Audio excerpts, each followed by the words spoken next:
मंगलवार को मधेपुरा पहुंचे जन अधिकार पार्टी के सुप्रीमो राजेश रंजन उर्फ पप्पू यादव ने देश के कई अहम मुद्दे को लेकर केंद्र सरकार पर जमकर हमला बोला है। मधेपुरा में एक प्रेस वार्ता के दौरान पप्पू यादव ने प्रधानमंत्री पर निशाना साधते हुए कहा कि दया और भीख मांगकर रुदाली की तरह आप कब तक देश के पीएम बने रहेंगे मोदी जी। देश इकबाल से चलता है, भीख मांगने से नहीं।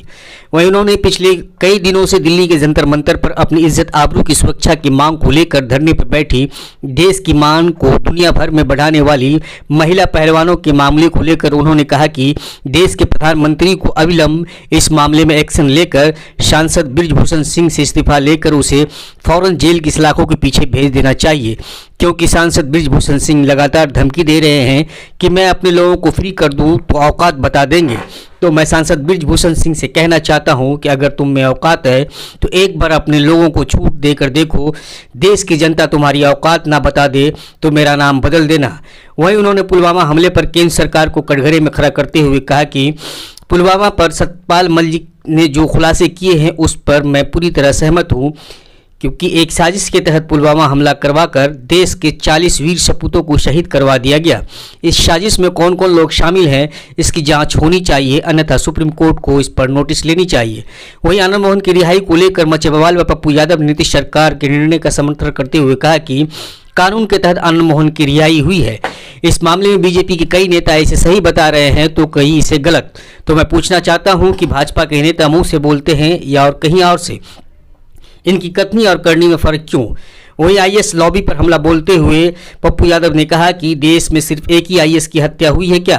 प्रदीप शर्मा जब जेल में थे और संजीव भट्ट गुजरात की जेल में कैद कर उसे तबाह और बर्बाद कर दिया गया, उस पर इनकी जुबान क्यों नहीं खुलती, ये क्यों नहीं दिखाई दे रहा है आईएएस लॉबी को। प्रेस वार्ता के दौरान जाप सुप्रीमो ने और भी कई अहम मसले पर बड़ी बेबाकी के साथ अपनी बात रखी है। उन्होंने क्या कहा आप भी सुनिए। कब तक कृपा दया पर भीख मांग मांग करके आप देश में एक कमजोर रुदाली की तरफ कब तक पीएम बने रहेंगे। ये रुदाली पिक्चर नहीं है। यह देश इकबाल से चलता है प्राइम मिनिस्टर साहब। यह देश प्राइम मिनिस्टर साहब रौब से चलता है, भीख मांगने से नहीं। इसीलिए मेरा 3 मुद्दा है। पहला मुद्दा था शिक्षा, जिस पर पूरा विचार करने की आवश्यकता, क्योंकि मैंने उस पहलू पर आपको कह दी। दूसरा मुद्दा है कि हिंदुस्तान के पीएम को एक तो अविलंब बृजभूषण सिंह को गिरफ्तार करिए और उसको रिजाइन देने बोलिए। बृजभूषण सिंह लगातार धमकी दे रहे हैं कि मेरे लोग को हम फ्री कर देंगे तो औकात बता देंगे। बृजभूषण सिंह औकात और हिम्मत है ना तो तू एक बार छूट ही दे दे। देश की जनता तुझे औकात ना बता दे तो मेरा नाम बदल दे। अपराधी माफिया से हिंदुस्तान नहीं डरता, हिंदुस्तान की संविधान नहीं डरती है। पहलवानों और बेटियों के न्याय के लिए नरेंद्र मोदी जी अविलंब इस्तीफा देने के हैं और गिरफ्तार करें। सतपाल जी जो बात बयान दिए हैं उसमें क्लियर है, आप सुप्रीम कोर्ट के जज से जांच करें। बिल्कुल साजिश थी, उसको झुटलाया नहीं जा सकता। यह बात मैंने 15-19 को ही ट्वीट करके कहा था। और इस साजिश में कौन कौन लोग हैं इसकी जांच होनी चाहिए, अन्यथा सुप्रीम कोर्ट को सो मोटो नोटिस लेना चाहिए। अंतिम चीज, आनंद मोहन जी 16 साल के बाद एक गवर्नमेंट ने, यह रेयर एंड रेयरेस्ट मर्डर में नहीं आता। लगातार अमित शाह ने भी जो बात कही, अमित शाह जी से मैं आग्रह करूंगा, आप खुद तरीपार हैं। और जोगी जी पर 4 ठो मर्डर केस था मुख्यमंत्री जब बने थे, और जब दूसरे बार उन्होंने अपने केस को वापस ले लिया, 4 केस को, तो आप केस वापस ले लें। विल्किस का केस वापस ले लें। उत्तरी पश्चिम में दंगा हुआ था जिसपे 60 लोग मरे थे, 40,000 लोग उसमें प्रभावित हुए थे, उसका सेंगर सबका केस वापस लेने का आपके मुख्यमंत्री जी ने प्रस्ताव भेज दिया था। और लगातार आप बजरंग दल, विश्व हिंदू परिषद, प्रज्ञा भारती, ऐसे लोगों का जो दंगा में इन्वॉल्व है उसका केस वापस लेते हैं। और अमित शाह कह रहे हैं गलत हुआ, रूडी कह रहा है सही हुआ, मोदी मांग कर रहा था रिहाई का, चौबे कह रहा सही, गिरिराज कह रहा सही, अध्यक्ष कह रहा गलत।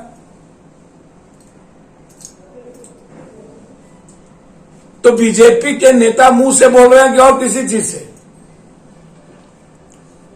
बीजेपी के नियत और नीति में फर्क क्यों है? कथनी करनी में फर्क क्यों है? और बैटिंग बॉलिंग खुल करके पीच पर क्यों नहीं कर रहे? बड़ी महंगा पड़ेगा बीजेपी को।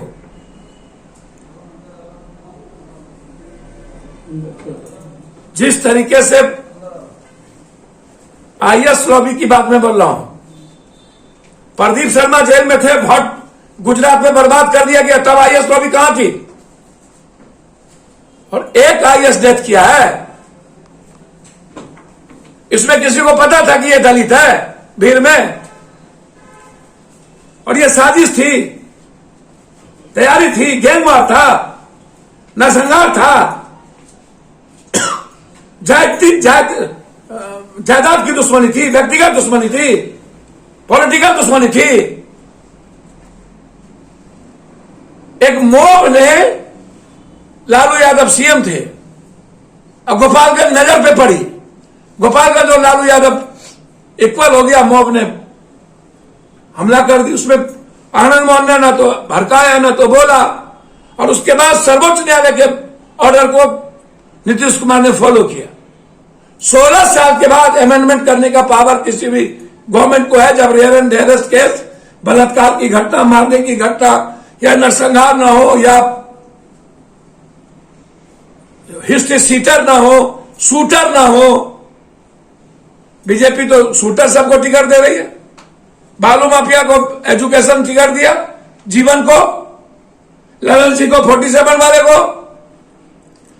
पूरे देश में बीजेपी 67% अपराधी को टिकट देती है।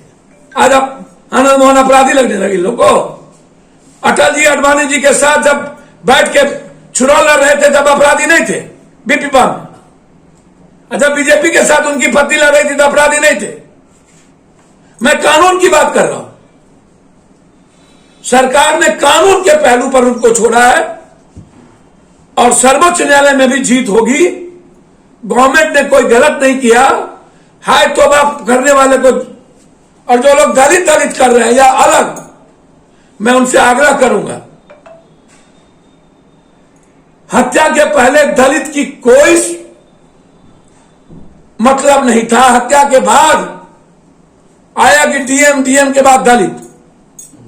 इसलिए यदि टारगेट होता दलित तो निश्चित रूप से सरकार को कटघरे में घेरने की जरूरत थी।